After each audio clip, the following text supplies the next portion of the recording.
Que Dieu vous bénisse à toutes et à tous. Nous sommes dans notre émission Foi en Action. Est-ce que vous savez qu'il y a un Dieu qui peut changer tout dans votre vie, qui peut vous donner un nouveau début, même là, dans cet instant même? Peut-être vous êtes quelqu'un que vous êtes en train de vivre et dit, dans le début de cette nouvelle année, vous êtes en train de déjà regarder et dire, pour moi, il n'y a plus d'espoir. Pour moi, déjà, cette année est déjà perdue.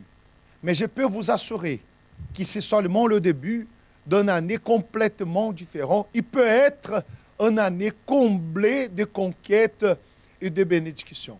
Nous allons déjà, dès maintenant, accompagner le témoignage de cette personne et nous allons voir qu'est-ce que Dieu a fait dans sa vie.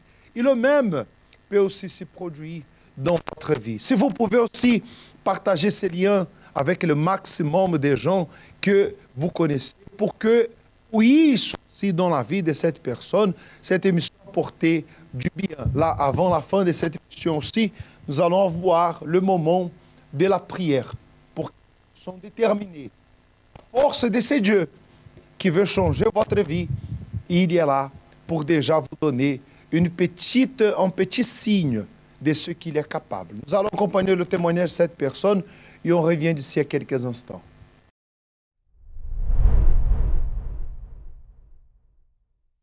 Je suis venue à l'église, pas par une évangélisation. Je suis venue par une amie qui était venue chez moi à la maison. Elle ne savait pas du tout que j'avais un problème. Et j'étais dans un problème complètement que je ne comprenais pas. J'étais mariée, je suis venue en France avec mon mari, mon ex-mari. Et le mariage s'est passé très bien pendant plusieurs années. À un moment donné, il y a beaucoup de choses qui n'allaient pas du tout. 3 ans de ma vie dans ce mariage m'a amené en enfer. Et j'ai commencé à avoir l'esprit suicidaire. Je ne comprenais rien. J'ai tenté plusieurs fois de me suicider. J'étais malade, je ne dormais pas, j'étais dépressive, j'attendais des voix. Je restais toute la nuit sans dormir. Ma tête faisait comme, vous voyez, une piste d'atterrissage. Ma tête était très lourde. Je ne travaillais pas. J'étais dans les dettes. J'avais l'hépatite B. J'avais toutes sortes de problèmes comme ça. Tout ce qui animait mon esprit, c'était aller me tuer. Je me disais que personne ne m'aimait, que je n'avais personne. Et à l'époque, j'étais dans une église quand même. Je faisais partie de la chorale. On était presque une 40aine de personnes qui chantaient tous les dimanches dans les maisons de retraite, tout ça. Et moi, ma vie était complètement... je ne comprenais pas, je ne voyais pas la parole que j'écoutais dans l'église, dans ma vie. Je ne pensais qu'à me suicider. Un jour, je suis allée, je n'en pouvais plus au moment où l'envie de me suicider était tellement forte dans ma pensée. Je suis allée voir le pasteur de mon église à l'époque, que je voulais lui parler. Il m'a sorti son calepin, il me disait que madame, j'ai plein de rendez-vous, venez dans 10 jours plus tard. Et il m'avait donné le psaume 23 à aller lire pendant les 10 jours en attendant qu'il me reçoive. Alors quand je suis rentrée à la maison, je me disais que mon pasteur même n'a pas le temps de m'écouter, alors Dieu aussi ne m'écoute pas. Je me suis préparée, je me suis rendue dans ce métro pour me jeter dans le métro. Et là, je me suis effondrée vraiment je pleurais. Je marchais dans la rue, je pleurais, tout le monde me regardait comme ça, jusqu'à ce que je suis rentrée chez moi. C'était un mardi. Le lendemain, j'ai reçu une amie à moi, que j'étais dans la même chorale avec elle, dans la même église. Elle m'est venue avec un papier à la main. Elle me fait, Sarah, je te donne ce papier. J'ai croisé un pasteur en ville. C'est lui qui m'avait donné ça, mais jette-le dans la poubelle. Et moi, je l'ai pris. Quelque chose me dit de défroisser le papier pour regarder. Et j'ai vu un numéro de téléphone, j'ai appelé tout de suite. Et elle me disait, qu'est-ce que tu fais? Nous sommes déjà dans une église. Elle ne savait pas que je venais de vouloir me suicider. Elle ne savait rien de moi. Je suis allée voir l'homme de Dieu. À l'époque, il était là avec son épouse. J'ai parlé avec l'épouse. J'ai pleuré pendant plus de 2 heures de temps. Et le pasteur a commencé à prier pour moi. J'ai commencé à manifester. Je ne savais pas que j'étais possédée comme ça. Au bout de 3 mois, parce que j'étais décidée vraiment d'être libre, d'être libre de tous ces fardeaux-là. Au bout de 3 mois, j'ai été délivrée. J'ai entendu parler du Saint-Esprit, je ne savais pas ce que c'était. J'avais le cœur, dès qu'il y a un problème, j'avais une peur en moi, je tremblais à chaque fois. Et j'avais mon cœur qui brûlait vraiment très fort. Et suite à cela, quand j'ai fini de faire le baptême d'eau, j'ai commencé à me sentir à l'aise. Et là, je me suis focalisée pour chercher la présence de Dieu. J'ai pardonné. J'avais une tante avec laquelle je ne parlais pas. Mon ex-mari, je voulais qu'il meure parce qu'il m'a tellement fait souffrir que tout ce que je voulais pour lui, c'était qu'il meure. Franchement, c'est ce que je souhaitais pour lui. Et je le cherchais même pour lui dire pardon en face de lui. Un jour, Dieu a créé une situation, je l'ai croisé et je lui ai demandé pardon. Et c'était ma paix totale. Et au bout de 8 mois, 9 mois à l'église, j'ai reçu le baptême du Saint-Esprit. Je ne me suis même pas rendu compte. Mais une paix qui venait à moi, une sensation tranquille.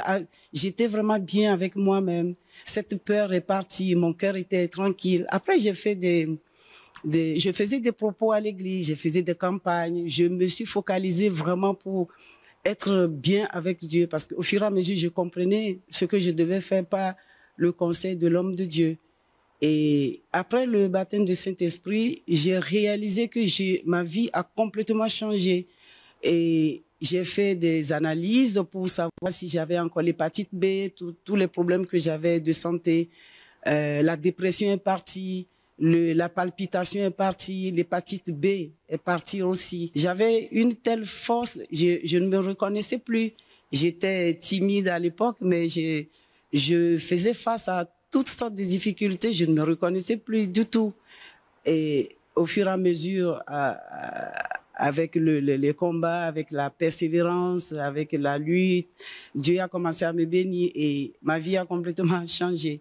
Et une fois, je ne faisais même pas un propos pour me marier. C'est comme ça que j'ai croisé mon mari actuellement à l'église. J'étais apaisée.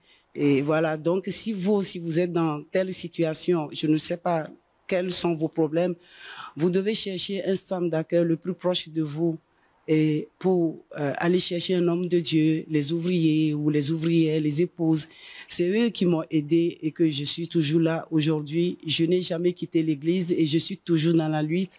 Et dans la chaîne de prière, je suis toujours les mercredis, les vendredis, les dimanches. Enfin, je suis tout le temps à l'église pour garder cette paix en moi.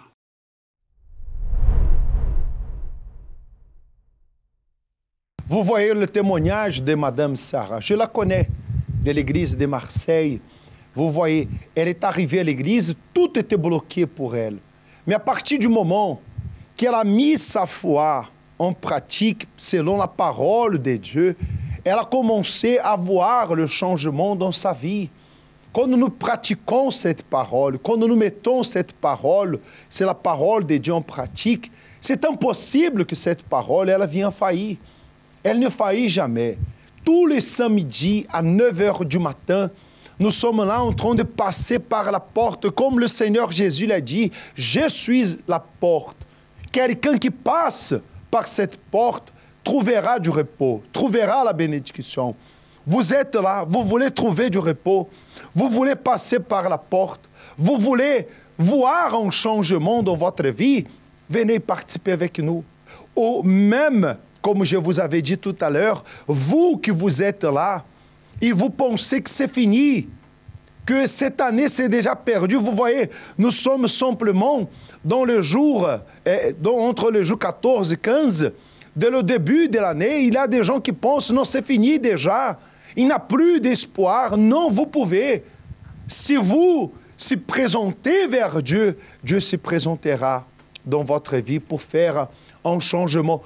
Tous les samedis à 9 h du matin, nous avons cette prière pour que les portes qui sont fermées viennent s'ouvrir dans votre vie. Au rue de Liverpool, le numéro 43, à Molenbeek-Saint-Jean, nous allons assister à un autre témoignage, Madame Suze, et vous allez voir la transformation que Dieu a fait dans sa vie.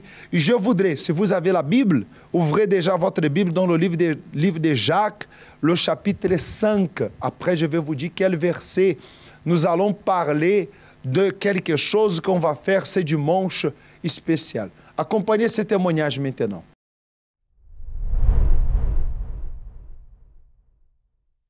Bonjour, je m'appelle Suze, je suis du Centre d'accueil universel de Saint-Denis et je suis arrivée il y a 7 ans, c'était en début de l'année 2013. Avant d'arriver à l'église, j'avais une vie très très chaotique, très triste. Pourquoi? Parce que dès l'âge de 6-7 ans, justement, j'ai été victime d'attouchement sexuel par un membre de ma famille. Entre mes parents, ça n'allait pas, c'était que des bagarres, que des disputes, je ne voyais que du sang. Et cela a généré à l'intérieur de moi une grande tristesse, une haine et une colère, justement. Donc cela a fait qu'à la maison, j'étais très réservée, je parlais pas beaucoup. Mais par contre, à l'extérieur, à l'école, avec mes camarades, je pouvais être très violente, très agressive. Et cela, en fait, a eu pour conséquence le fait que je suis devenue garçon manqué de 7 ans jusqu'à l'année de mes 18 ans. Lorsque j'ai dit garçon manqué, c'était physiquement, les personnes ne savaient pas si j'étais une fille ou un garçon. Donc c'est comme ça que je suis arrivée à l'église. Mais avant cela, à l'école, j'avais un camarade de classe qui était là, qui m'invitait, viens à l'église, mais je refusais. J'ai refusé l'invitation pendant 5 ans. Et durant ces 5 ans-là, à l'intérieur de moi, c'était pas physique, mais c'était vraiment à l'intérieur de moi, j'allais vraiment de mal en pire. Comme dit l'expression, je broyais du noir. J'avais qu'une pensée, vengeance, tuer les personnes, mort. Et vu que je n'avais pas de repère, de référence dans la famille, j'ai eu comme ma référence une star, un chanteur à l'époque. Et donc du coup, je faisais tout comme il faisait. Mon fond d'écran de l'ordinateur, c'était ce chanteur-là. J'avais des posters. Je m'habillais comme lui. J'achetais ses paires de baskets, bien que je n'avais pas d'argent à l'époque. J'avais simplement une bourse et je prenais toute la bourse pour acheter justement les vêtements qu'il portait. J'achetais une paire de baskets à 400 €. J'avais 15-16 ans à l'époque. Je voulais faire tout comme lui, me tatouer, faire des locks, parce que en lui, j'avais trouvé une référence que je n'avais pas à la maison.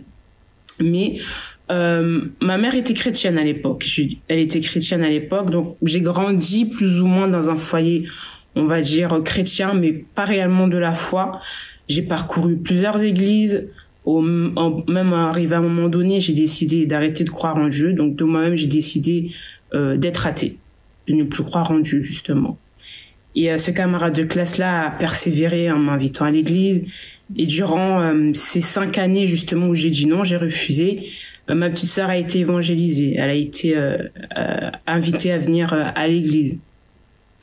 Et elle allait à l'église. C'était la seule de la maison qui allait à l'église. Moi, je n'en allais pas. J'avais refusé tout ce qui... Dès que j'entendais parler le mot de Dieu, ça m'irritait, en fait.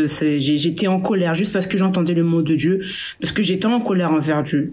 Un jour, il y a eu une dispute à la maison et c'était avec mon père. En fait, on est arrivé limite aux mains. On s'est disputé très violemment. Très violemment, et donc par ce fait, on se parlait plus. Il y avait zéro communication. Certaines personnes disent oui, il y a un peu de communication, mais là, c'était vraiment aucune communication. C'était une atmosphère très très froide, très glaciale. Et donc vis-à-vis de cela, j'ai décidé de mettre des barrières. J'étais très distante, très froide avec tout le monde, mais vraiment avec tout le monde. Et donc un jour, pendant une année après que ma sœur soit arrivée à l'église, j'ai vu des changements à la maison, juste des attitudes qui ont changé. Et pendant un an, pendant la période des 5 ans, dans les 1 an avant d'arriver aux 5 ans, elle m'a invité, viens à l'église. Et un jour, elle a arrêté parce que je disais toujours non. Et je me souviens, c'était un dimanche, début février. Je me suis réveillée d'un bond comme ça. Elle se préparait pour aller à l'église, il était 9h30. Elle se préparait pour la réunion de 10h. Et il était 9h45, je me souviens très bien. D'un bond, j'ai bondi de mon lit. J'ai dit, je viens à l'église avec toi. Et depuis que je suis arrivée en début février 2013, me voici jusqu'ici. Alors j'ai participé à des chaînes de prière, principalement celle du vendredi. Ensuite, il y a eu les chaînes de prière du dimanche et du mercredi. Le vendredi, en fait, parce que je voulais me libérer de cette vengeance que j'avais à l'intérieur de moi. Je voulais me libérer justement de cette tristesse également, vraiment pour tout évacuer parce que je n'en pouvais plus. À la suite des chaînes de prière du vendredi, je venais le dimanche, je venais le mercredi et également le samedi pour venir au groupe jeune. Et de propos en propos, en agissant ma foi, bien sûr, j'ai été suivie par une ouvrière qui m'a beaucoup aidé en pratiquant également la foi, en faisant des vœux sur l'autel de Dieu. J'ai vu des changements à l'intérieur de moi, que j'étais beaucoup moins timide. Parce que certes, j'étais très en colère, mais j'étais très renfermée sur moi-même. J'étais beaucoup moins timide, moins colérique. Et à la maison, j'étais moins glaciale, si je peux dire ça comme ça. Et donc, j'ai persévéré, j'ai continué. Donc, la relation que j'avais pas avec mon père qui a été brisée il y a plusieurs années, justement, en ayant saisi l'autel, en ayant agi ma foi sur l'autel, j'ai pu justement reconstruire ce lien-là père et fille qui n'avait pas. Ensuite, avec mes frères et sœurs également, et avec ma mère aussi. Alors aujourd'hui, Suze n'est plus du tout la même personne. Donc en ayant agi la foi, j'ai pu être totalement libérée, être totalement libre. Ce problème intérieur aussi a pu être résolu justement en ayant sacrifié mon ego, en ayant sacrifié mon caractère, en ayant sacrifié justement cette colère, cette haine. Et Dieu justement a pu me laver, me transformer. Et en étant sincère avec Dieu, Dieu a pu justement m'honorer à travers du baptême du Saint-Esprit. Le conseil que je peux donner aux personnes aujourd'hui qui sont en train de regarder cette vidéo, c'est de ne pas douter, c'est agir tout simplement. C'est ne pas réfléchir, c'est agir. Et Dieu va vous honorer.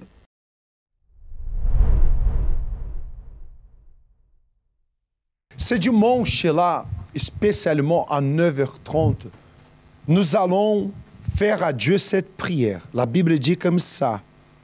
Priez et priez les uns pour les autres. Verset 16 du chapitre 5 de Jacques. Et priez les uns pour les autres, afin que vous soyez guéris. Vous savez que cette expression guéri, être guéri, recevoir de guérison, c'est une chose que nous écoutons beaucoup dans les derniers moments. N'est-ce pas? C'est une chose qu'on écoute beaucoup par rapport à ce que nous vivons, par rapport au moment que nous sommes en train de vivre. Et si Dieu donne l'assurance du guéri, de la guérison, de la protection, nous allons prier pour tout le monde qui sera là. Vous allez prier aussi pour votre famille, pour votre pays aussi, pour qui est au pays ou d'autres pays, pour que Dieu vienne apporter la guérison, pour que Dieu puisse toucher chacun d'eux et bénir, protéger. Et il dit, la prière fervente du juste a une grande efficace. Nous allons nous mettre à genoux et nous allons nous présenter, faire à Dieu notre prière. Et je suis sûr que le pouvoir de Dieu, le pouvoir du Tout-Puissant, il se manifestera dans la vie de toutes et tous qui seront là, dans votre vie, dans la vie de votre famille, pour que Dieu, il est présent quand il y a la prière d'un juste, une prière fervente. Une prière fervente. Je vous fais cette invitation. C'est dimanche, spécialement à 9h30 le matin. Vous avez aussi à 7h30, à 15h et aussi à 18h aussi. Et nous allons présenter à Dieu cette prière pour qu'il vienne faire ce que nous ne pouvons pas le faire. Ce qu'il est capable, parce que vous savez qu'il y a des choses, qu'il y a Dieu, comme nous avons pu accompagner dans le témoignage de Madame Suze. Qu'est-ce que Dieu a fait dans sa vie? C'est qu'elle ne pouvait pas. Et c'est exactement ce que Dieu, comme ça que Dieu travaille. Quand la personne elle voit qu'elle n'est pas capable, tout seul, c'est le moment que Dieu se manifeste dans la vie de cette personne.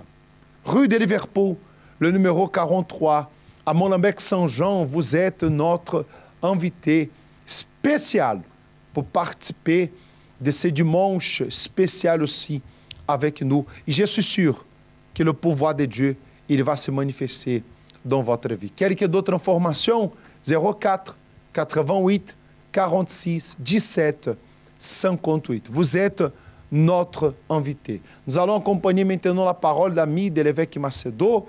Préparez votre verre d'eau, votre bouteille d'eau. Après la parole, ami de l'évêque Macedo, on va revenir pour faire le moment de la prière.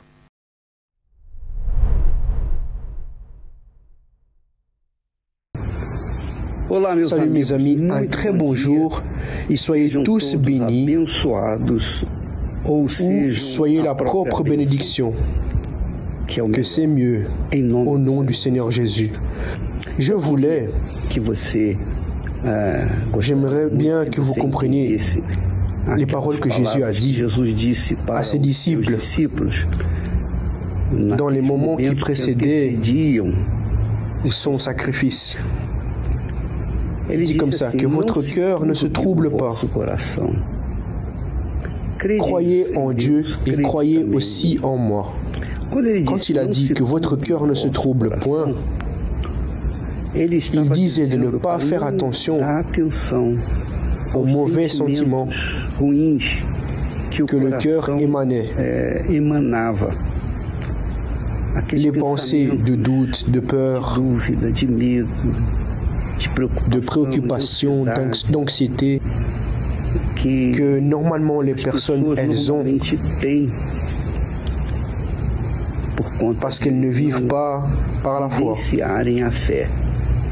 Alors, le Seigneur Jésus est en train de stimuler notre attitude de foi. Croyez en Dieu. Croyez aussi en moi. Au lieu de penser au coronavirus, au lieu que vous pensiez combien de vaches sont mortes, au lieu de penser à n'importe quoi, en restant préoccupé, en se remettant aux préoccupations, aux angoisses du cœur, croyez en moi.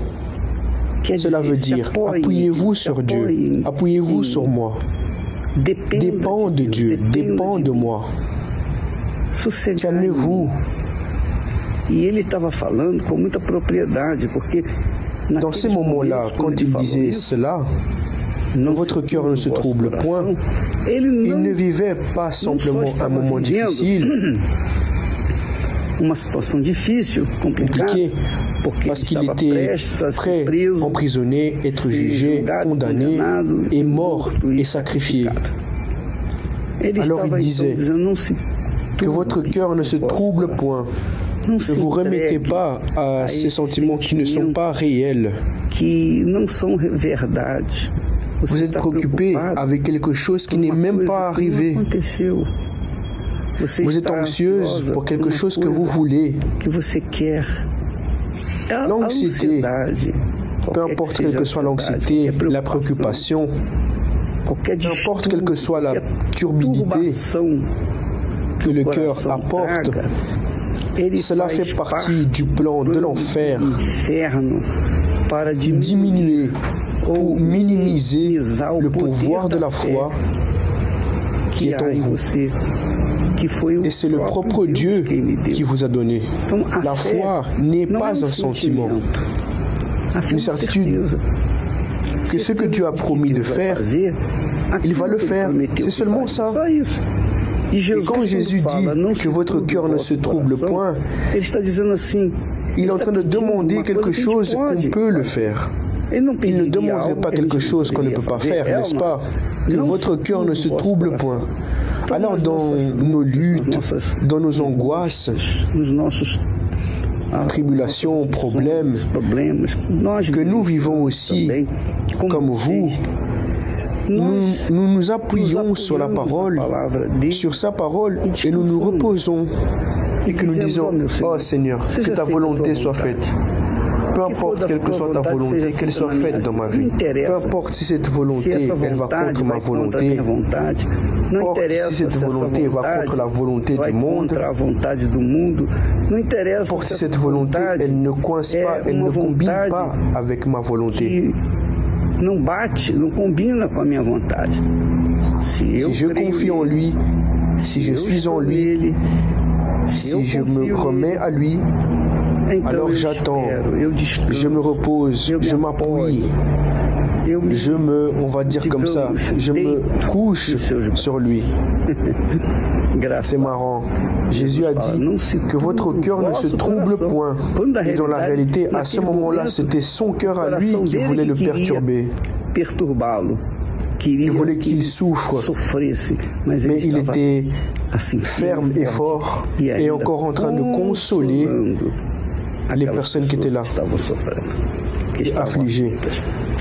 D'accord, mes amis, n'oubliez pas, quand Jésus demande que votre cœur ne se trouble point, il ne demande pas quelque chose que vous ne pouvez pas faire parce qu'il n'est pas fou. Il demande seulement ce que nous pouvons donner.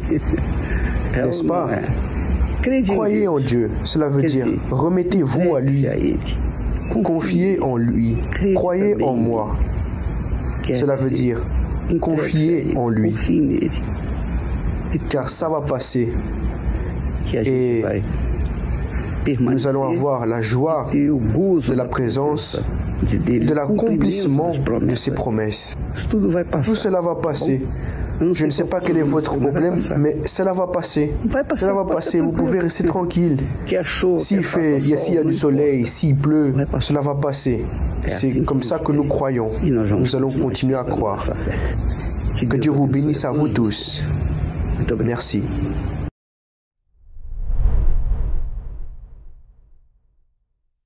Très bien, vous avez là votre verre d'eau. Bon, nous allons avoir maintenant le moment de la prière. Si vous pouvez, levez à haut, fermez-vous-y s'il vous plaît. Mon Dieu et mon Père, au nom du Seigneur Jésus, je te demande en cet instant que tu viennes consacrer ce verre d'eau avec ton pouvoir et ta puissance. Il y a des gens, Seigneur, qui dans sa tête passent qu'une chose, c'est fini, c'est la fin. Je ne peux plus. Mais viens consacrer ce verre d'eau pour que le moment que cette personne vient boire de cette eau, ces pensées négatives, ces pensées malins, ces pensées malignes, soient, mon Père, réprimandées, terrassées, soient écrasées, et que cette personne puisse, mon Père, voir dans sa vie un changement, une transformation. Consacre ce verre d'eau maintenant. Je ne sais pas qui elle est, comment elle se trouve, mais je sais d'une chose, au moment qu'elle a commencé à prier avec moi, tu as aussi commencé à prier avec elle. Pour cela, consacre au nom du Seigneur Jésus-Christ et qu'il soit béni. Buvez maintenant de cette eau bénie.